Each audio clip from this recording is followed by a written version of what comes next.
Muling isinayaw ni Catherine Bernardo ang water dance sa isang night out party noong February 2, 2024.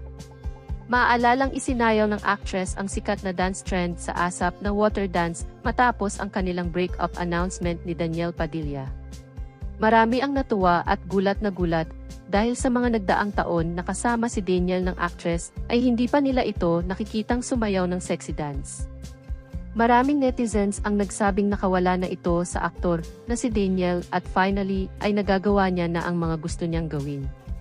Sa isang night out party nila noong February 2, napasayaw muli si Catherine ng dance trend na ito kasama ang kanyang Star Magic team.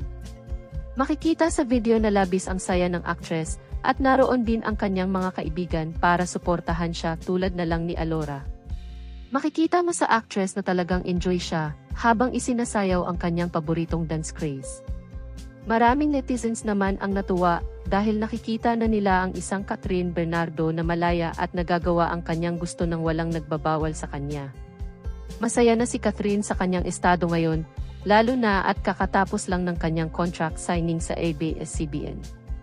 Narito ang video ng kanyang pagsasayaw.